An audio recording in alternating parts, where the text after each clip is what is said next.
2020년 6월 8일 LA 온누리교회 가정에서 드리는 영상 새벽 예배입니다. 오늘 말씀은 신명기 28장 58절에서 68절 불순종하면 저주입니다입니다. 만약 내가 이 책에 쓰여있는 이 율법의 모든 말씀을 삼가 따르지 않고 영광스럽고 두려워할 이름 내 하나님 여호와를 두려워하지 않으면 여호와께서 너와 내 자손들에게 무서운 재앙을 내리실 것이니 곧 고통스럽게 계속되는 재앙, 극심하게 오래가는 병마를 주실 것이다. 그분은 내가 두려워했던 이집트의 모든 질병들을 내게 내리실 것이고 그 질병들이 내게 붙을 것이다. 여호와께서는 내가 멸망할 때까지 온갖 종류의 아픔과 이 율법책에 기록되어 있지도 않는 재앙을 내게 내리실 것이다. 하늘의 별처럼 많았던 너희가 적은 수만 남게 될 것이다. 이는 내가 내 하나님 여호와께 순종하지 않았기 때문이다. 여호와께서 너희에게 선을 행하시고 너희가 번창의 수가 늘어나는 것을 기뻐하셨듯이 그분은 너를 황폐화시키고 멸망시키는 것을 기뻐하실 것이다. 너는 내가 들어가 차지할 그 땅에서 뿌리채 뽑힐 것이다. 여호와께서 땅 이쪽 끝에서부터 저쪽 끝까지 모든 민족들 가운데로 너를 흩으실 것이다. 거기서 너는 다른 신들을 너나 내 조상들이 알지 못했던 나무와 돌로 만든 신들을 숭배할 것이다. 그 민족들 사이에서 너는 내 발바닥의 편안함도 쉴 곳도 찾지 못할 것이다. 거기서 여호와께서 내게 염려하는 마음을 주시고 눈을 어둡게 하시고 또한 절망만을 주실 것이다. 너는 계속 마음이 조마조마하고 밤낮으로 공포에 시달리며 목숨을 이어갈 수 있을지 항상 불안하기만 할 것이다. 내가 아침에는 저녁이었으면 얼마나 좋을까 하고 저녁에는 아침이었으면 얼마나 좋을까 할 것이다. 내 마음을 가득 채울 그 공포와 내 눈이 보게 될 그 광경 때문이다. 여호와께서는 내가 다시는 가지 않을 것이라고 내가 말했던 그 이집트로 너를 배에 태워 보내질 것이다. 거기서 너는 남종과 여종으로 내 원수들에게 몸을 팔겠지만 아무도 너를 살 사람이 없을 것이다. 할렐루야. 오늘도 가정에서 영상 예배로 하루를 시작하시는 여러분 주님의 이름으로 축복합니다. 이 시간 먼저 함께 찬양 드리시겠습니다.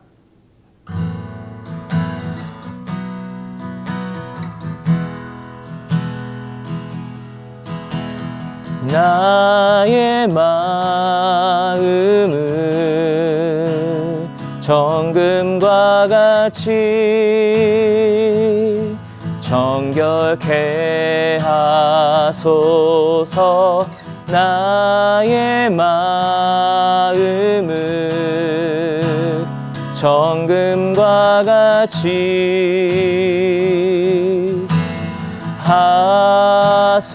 하소서. 내 영혼에 한 소망이 있으니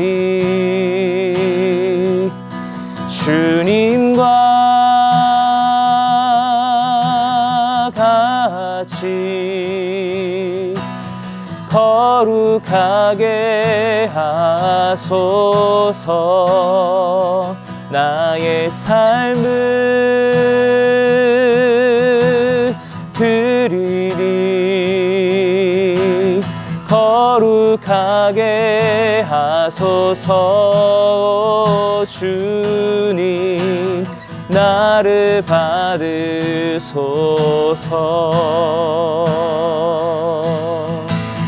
나를 받으소서. 내 영혼에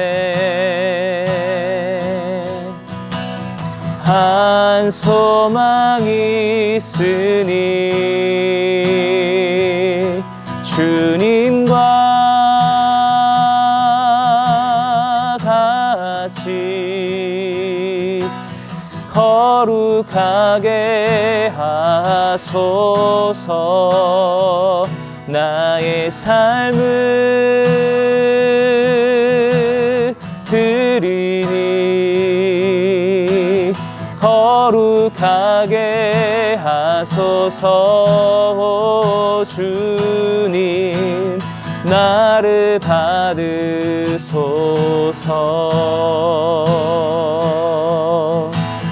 나를 받으소서.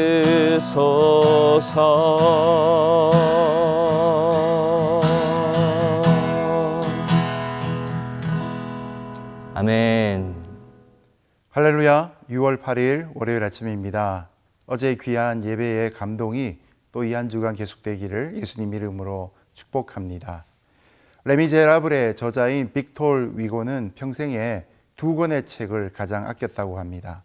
첫 번째는 셰익스피어의 저서였고 또 하나는 바로 성경이었습니다. 철학자였던 괴테는 종교개혁 당시에 마틴 루터가 원어에서부터 독일어로 번역한 그 독일어 성경이 독일을 잊게 했던 가장 결정적인 요인이었다라고 했습니다. 이처럼 역사 중에 보면 성경에 관한 귀한 가치 평가들이 많습니다. 특별히 선교 역사에 보면 선교사가 들어가기 전에 자국어로 성경이 번역되어 있는 경우가 흔하지 않았는데 바로 조선이 그러했습니다. 지난 세기 동안 대한민국의 번영과 성장에는 언제나 성경을 가까이 했던 사람들의 하나님의 복이 함께 있습니다. 그런 의미에서 우리는 성경이 복의 근원이 된다라고 말할 수 있는 것이죠. 그러나 우리는 그 반대의 경우도 알아야 할 것입니다. 하나님의 말씀에 순종하면 축복이 따르지만 그러나 불순종하게 되면 저주도 따른다는 사실입니다. 이것을 분명히 밝히고 있는 것은 우리로 하여금 저주가 아니라 축복을 선택하라고 하시는 것입니다. 오늘 말씀을 통해 그 길을 함께 발견해 보겠습니다. 만약 내가 이 책에 쓰여 있는 이 율법의 모든 말씀을 삼가 따르지 않고 영광스럽고 두려워할 일은 내 하나님 여호와를 두려워하지 않으면 여호와께서 너와 내 자손들에게 무서운 재앙을 내리실 것이니 곧 고통스럽게 계속되는 재앙, 극심하게 오래가는 병마를 주실 것이다. 여기 나오는 이 책은 신명기만을 의미하는 것은 아닙니다. 당시로 돌아가 보면 이제 신명기가 거의 완성되어 가던 중이었기 때문에 하나님은 이스라엘이 하나님의 백성으로 온전하게 될 수 있는 모든 규범과 준비를 다 갖추어 주셨습니다. 이때가 아직 모세오경, 창출, 레민신이 완성되기 전이었기 때문에 오늘날 우리가 이 말씀을 읽을 때에는 좀 더 일반화하여서 성경 66권 전체로 이 말씀을 해석해도 무관할 것 같습니다. 자, 본문으로 돌아가서 그런데 그들에게 주신 율법을 주신 목적과 달리 모든 말씀을 지켜 행하지 않는 날이 올 것이다 라고 하나님이 예고하십니다. 말씀을 주시면서도 그것을 어기는 그 현실을 알고 계셨던 것이죠. 그들의 하나님 여호와라고 하는 영화롭고 두려운 이름을 이스라엘 백성이 경외하지 않는 날이 올 것을 하나님이 아셨습니다. 그러면 여호와께서 이스라엘에게 재앙과 자손의 재앙을 극렬하게 하실 것을 말씀합니다. 그 재앙이 크고 오래되고 그 질병이 중하고 오래될 것이다 라고 말씀하고 있는 것이죠. 자, 이럴 때 찾아오는 징계에 대해서 오늘 크게 4가지로 나눠서 함께 생각해 보겠습니다. 여호와께서 너와 내 자손들에게 무서운 재앙을 내리실 것이니 곧 고통스럽게 계속되는 재앙, 극심하게 오래가는 병마를 주실 것이다. 그분은 내가 두려워했던 이집트의 모든 질병들을 내게 내리실 것이고 그 질병들이 내게 붙을 것이다. 여호와께서는 내가 멸망할 때까지 온갖 종류의 아픔과 이 율법책에 기록되어 있지도 않는 재앙을 내게 내리실 것이다. 하늘의 별처럼 많았던 너희가 적은 수만 남게 될 것이다. 이는 내가 내 하나님 여호와께 순종하지 않았기 때문이다. 첫 번째는 질병의 창궐입니다.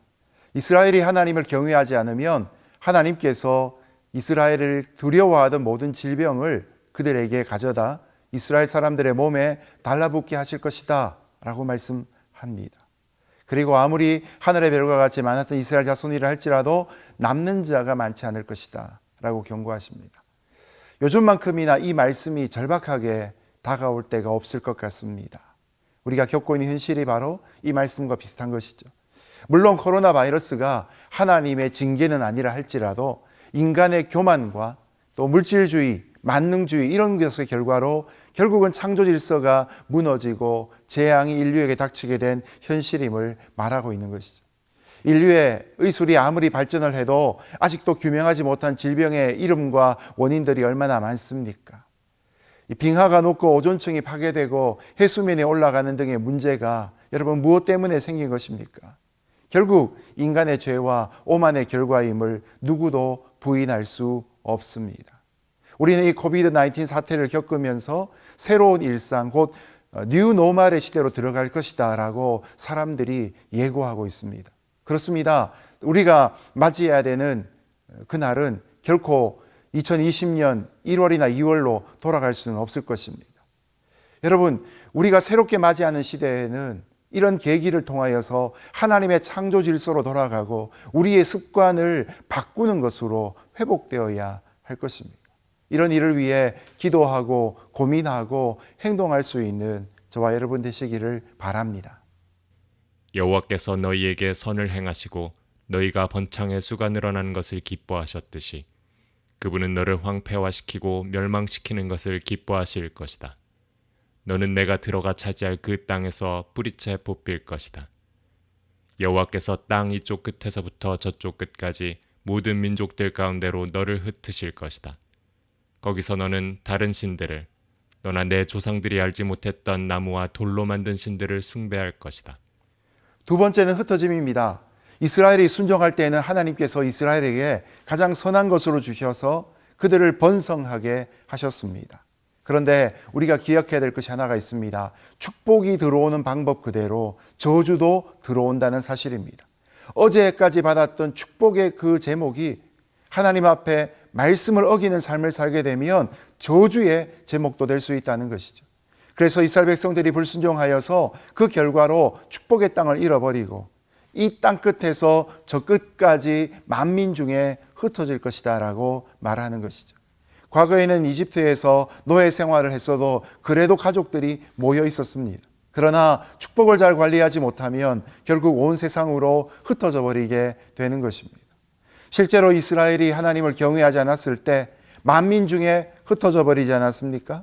안타까운 것은 그들은 그곳에서도 여전히 하나님께로 돌아오지 못하고 조상들이 섬겼던 알지 못하는 우상들을 섬겼다는 사실입니다. 우리가 돌아와야 하고 우리 마음도 하나님 앞에 돌아와야 할 것입니다. 그 민족들 사이에서 너는 내 발바닥의 편안함도 쉴 곳도 찾지 못할 것이다. 거기서 여호와께서 내게 염려하는 마음을 주시고 눈을 어둡게 하시고 또한 절망만을 주실 것이다. 너는 계속 마음이 조마조마하고 밤낮으로 공포에 시달리며 목숨을 이어갈 수 있을지 항상 불안하기만 할 것이다. 내가 아침에는 저녁이었으면 얼마나 좋을까 하고 저녁에는 아침이었으면 얼마나 좋을까 할 것이다. 내 마음을 가득 채울 그 공포와 내 눈이 보게 될 그 광경 때문이다. 셋째는 사는 것 자체가 고통이다 라고 말씀합니다. 그 여러 민족 중에서 이스라엘이 평안을 얻지 못하고 발바닥으로 쉴 곳도 얻지 못하고 마음은 늘 불안하고 눈은 늘 피곤하고 정신은 늘 산란스럽게 될 결과를 가져옵니다. 이스라엘 사람들의 생명이 위험에 처하고 주야를 두려워하여 생명이 계속될 것을 확신하지 못하는 것입니다. 여러분, 불면증으로 잠을 이루지 못하는 모습이 바로 여기 있지 않습니까? 이스라엘의 마음의 두려움과 눈에 보이는 것으로 말미암아 아침에는 저녁이 되었으면 좋겠다 그러고 저녁이 되면 아침이 되었으면 좋겠다라고 말합니다. 매일매일 계속되는 두려움 때문에 어쩔 줄 몰라 하는 모습입니다. 이 29절의 말씀을 보면 마치 욥이 고통당하는 것 같은 그런 고통의 현실을 보게 됩니다.